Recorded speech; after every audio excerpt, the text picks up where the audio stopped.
Control of error.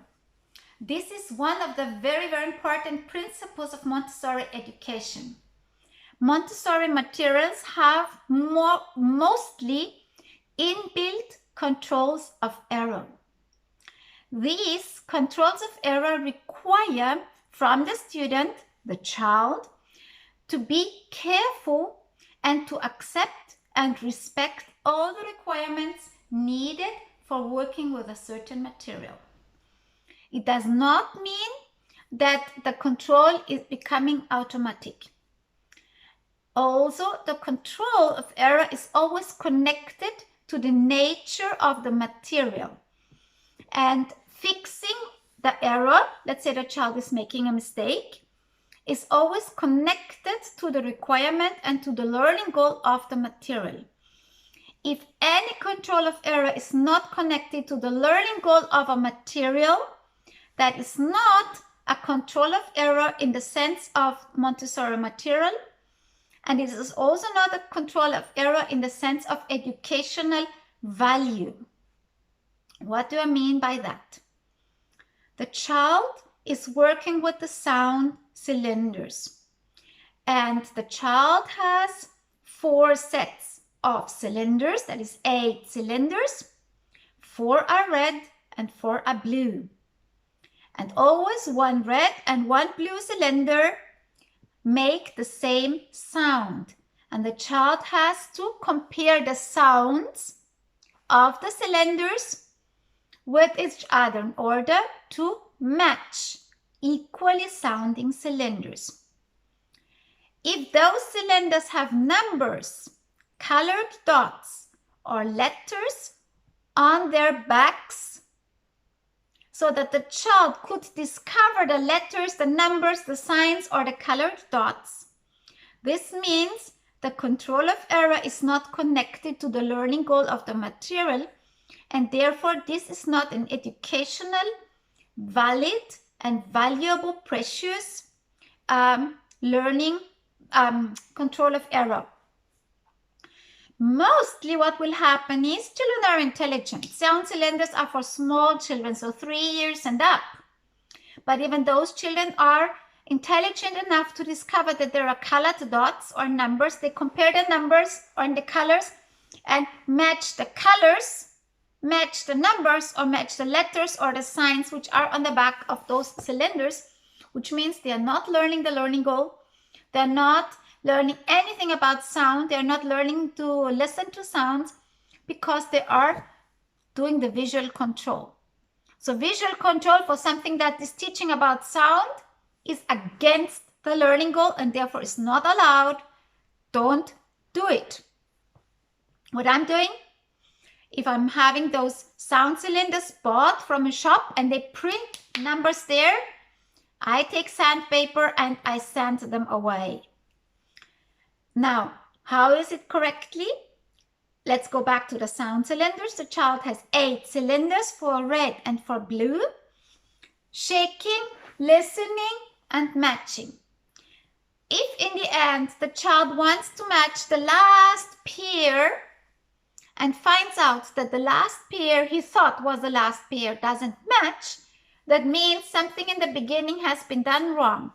As there are only 4 pairs with 8 cylinders, it's not so hard to redo the exercise until all the sounds are matching. 2 by 2, they're always equal. And this is something you can require a child to do. It takes a little bit of patience, but not too much, and we can really expect children to do that. I want to give another example where the control of error is connected to the exercise. Let's say the child is doing a practical life exercise. Let's say the child is doing pouring of water. It's a pouring exercise on a tray. Now, what would be a mistake when pouring water? The mistake would be if water was spilled. So if ever a child is doing his pouring exercise with pouring water and spills water, what is the error control? The eyes of the child are seeing that there is water spilled on the tray, and how to correct? There must be a sponge, or a cloth for the child to wipe away the spilled water.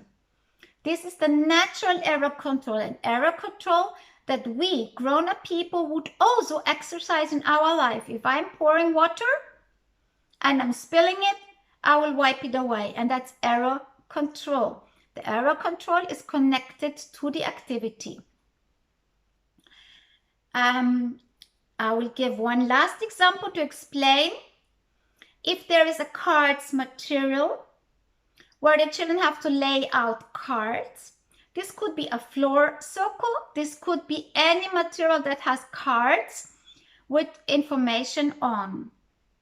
Now, those materials are actually all the time cosmic materials. So the information, written information, is connected to the pictures on the cards. How can the child himself, by himself, control if he or she laid the cards out in the correct way? Very easy. The child who is doing this type of cosmic material is reading the information on the cards, and by understanding what he or she is reading, comparing with the reading information, written information, he is reading to what is on the picture. So if the child is reading, the flower is yellow and is called daffodil, the child has to look for the yellow flower, which is the daffodil, and those two are matched. Now, if it's a circle or a material where all the flowers are yellow, the child has to read more in detail, and the information on the cards must be more detailed and has to say something about the shape of the leaves, for example, or the size of the flower, or which type of yellow does the flower have. So the child is reading and matching the information to the picture. There must never ever be any dots, numbers, or signs at the back of the cards, because this will lead the children to turn around the cards, and instead of reading, comparing, matching, and concentrating on flowers or animals or whatever the material is about, they will concentrate on the dots and numbers and signs which have been made on the back of the material. These controls of errors are making children very lazy. Children will not learn anything. They will always look for quick solutions. And this has a very bad influence for the rest of the life of the kids, because they will always look for quick solutions for everything, and they will be prevented from making an effort, from trying harder, and in this we're learning more. So the error control, if I want the children to read about flowers, animals, sites, countries, provinces, or whatever, I want the child to read, to understand, and to soak in the information. I don't want the child to look for a quick solution, because quick solutions never make learning. So this also has to do with discipline in general.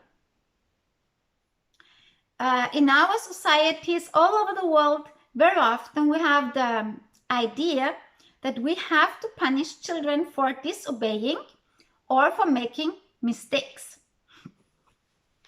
And these punishments, which are being used all over the world, generally have no connection with the mistakes of the children. What's happening? A child is carrying a tray with dishes, and the child drops the tray and the dishes break. Generally, what is happening? Mommy is screaming at the kid for breaking the dishes. Screaming is not connected to breaking dishes at all. It has nothing to do. And what the child is learning, when I am making a mistake, I'm being screamed at. Screaming and swearing at children are violence. So what the children are learning, if I'm making a mistake, violence is happening to me. And we, as human beings, try to run away from violence.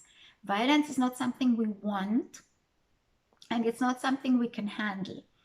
So if children are experiencing violence, even if it's only verbally, they will avoid doing any activities which might bear those consequences. What would be discipline connected to the mistake? Let's go to the same example again. And a child is carrying a tray with dishes, drops the tray, the dishes fall down, the dishes break. Now the consequence must be fitting to what happened and also to the age and the responsibility a child could assume. Let's say it's a very small child who really wanted to help, really wanted to do his best, help mommy and carry the tray. Maybe sets the table on Mother's Day or something. It's a small child. The consequence, the only consequence, and therefore the only discipline matching is the dishes broke. The child has to clean up the broken dishes. Of course, don't collect them with a hand because the child might hurt his hand, cut his hand and have wounds and bleedings. But using a broom and a shovel to clean up the dishes would be a natural consequence. Watching mommy cleaning up the dishes, also the broken dishes from the floor, sweeping them, is not a consequence, because what the child is learning, if I'm making a mistake, mommy will fix it. And that's also not a good idea for teaching children that. But the child himself has to clean it up. If ever it wasn't done properly and the mother is afraid that there could be some hidden small pieces of the dishes, then you can always clean after the child, but without the child noticing it. So you have to be patient and wait. Because if the child knows you're cleaning up after him, the child will never clean by himself, because he knows that you are cleaning. And also the child knows you are anyway not satisfied with what he's doing. So why should he make an effort? If the child is older, breaking the dishes, and we consider the child wasn't careful, the child was not paying attention, or maybe the child did it purposely. So if it's a much more severe crime, the natural consequence would be, number one, clean it all up, and number two, pay for new dishes from your pocket money. Or if the child doesn't have money, work for money so new dishes can be bought. In this case, don't go to the store the same day or the next day and buy the dishes you always wanted from your own money, because the child wouldn't learn anything from that too.